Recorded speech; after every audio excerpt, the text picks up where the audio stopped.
Madam क्या समस्या है और क्या पीड़ा लेकर आप यहाँ तक आए हैं हमारे पास? नमस्कार, मेरा नाम राधा डाकुर है। मैं एक तलाकशुदा महिला हूँ।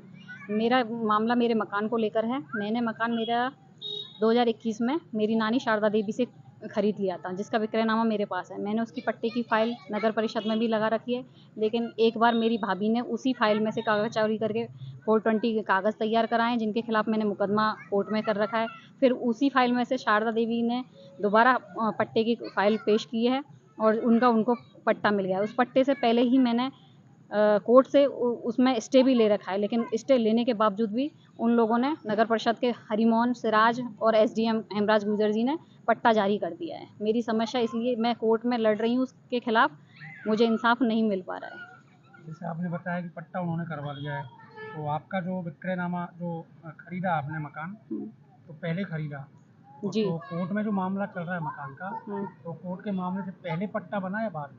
कोर्ट के मामले के उनका बाद से मैंने कोर्ट में एक तो मकान का मालिकाना हक का दावा पेश कर रखा है, और फिर इनके जब पट्टे, मतलब इनकी ऑनलाइन फाइल चढ़ी हुई, उससे पहले मैंने स्टे ले लिया था। स्टे मिल गया है मुझे 23 दिसंबर को, और इनकी जो पट्टे की फाइल मिली है इनको, वो मिला है पट्टा इनको 20 जनवरी को।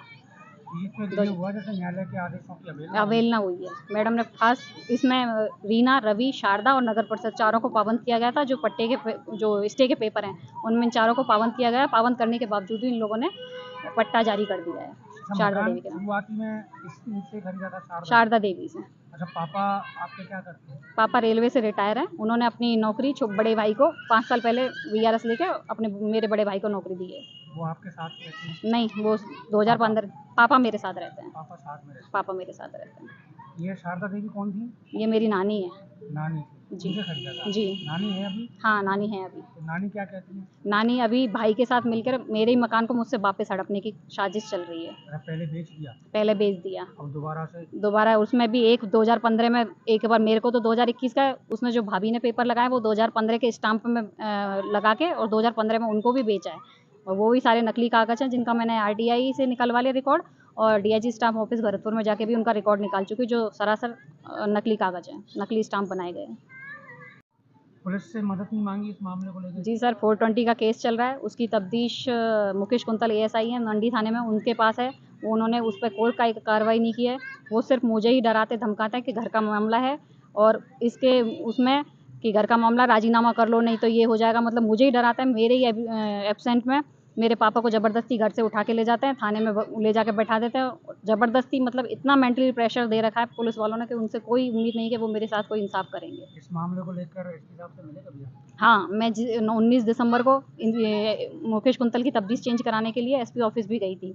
वहाँ एसपी सर ने इसको 26 दिसंबर को बुलाने के लिए, उससे पहले इसने सारा मेरे खिलाफ ही मुकदमा तैयार करके और वहाँ पेश हुआ है। मतलब इसने कोई चोरी की वारदात भी हुई मैंने सुना घर पे? मेरा, हाँ, जिस दिन मैं एसपी ऑफिस के पहुंची थी, उसी रात को मेरे घर के ताले टूट गए। मेरे घर पे 5 ताले थे। उसी दिन मेरे पास, जिस दिन मैं एसपी ऑफिस के पास, एसपी सर के पास बैठी थी, उस दिन मेरे पास सीआई है अपन के नंडी थाने का, नरेश पोचवाल, उनका कॉल आता है। वो मुझसे कहते हैं कि मैडम आपका घर का ताला खुलवाओ, हमें मौका मुआयना करना है। मैंने कहा सर मैं कल आके, मैं स्टार्ट करना मैं जिस दिन एसपी ऑफिस में बैठी थी, उस दिन मेरे पास नरेश पोचवाल जी का फ़ोन आया। नरेश पोचवाल जी ने मुझसे बोला था कि मैडम आपके मकान का ताला खुलवाना है, क्योंकि हमें आपका मौका मुआयना करना है। और मैं जिस दिन मैंने ये बोल दिया कि मैं सुबह आऊँगी सर, अभी तो नहीं आ पाऊँगी। सुबह मैं जब घर आके देखती हूँ तो मेरे मकान के ताले टूटे हुए हैं। मैंने नरेश पोचवाल जी को फ़ोन किया तो नरेश पोचवाल जी ने बोला कि मुकेश कुंतल आपके पास आ रहा है। मुकेश कुंतल को फ़ोन किया तो मुकेश कुंतल बोलता है कि शारदा देवी उस मकान में पहले से रह रही है। तो एक दिन पहले तो एसपी वो पोचवाल जी मेरे से कह रहे हैं कि मकान के ताले खुलवाओ, मौका मुआयना करना, और दूसरे दिन मुकेश कुंतल मुझसे बोल रहा है कि आपके मकान में पहले से शारदा देवी रह रही है। सर इसलिए मुझे पुलिस से कोई उम्मीद नहीं है कि वो मेरे साथ कोई इंसाफ करेगी। वो ये अपन यूँ नहीं कह सकते जैसे आप एसपी साहब से मिलने गए और उसी दिन आपके घर में ताले टूट जाते हैं, ये इत्तेफाक हो सकता है या साजिश? सर मेरी लोकेशन पता की गई है पुलिस वालों के थ्रू, तो मैं कैसे मानूँ ये चीज़? मेरी लोकेशन पूछी गई है ना कि मैं कहाँ थी उस दिन एसपी ऑफिस में थी, और मैंने उस टाइम नरेश पोचवाल जी को बोला था कि मैं आज नहीं आ पाऊँगी, मैं कल आके मिलूँगी। तो उसी रात क्यों टूटे ताले? ताले मेरे घर में 7 दिसंबर से लगे हुए हैं, सॉरी 7 नवंबर से लगे हुए हैं, तब क्यों नहीं टूटे? अभी मकान में कौन रह रहा है? अभी मैं, मेरे पापा और मेरा बच्चा। वो शारदा देवी आती जाती रहती है।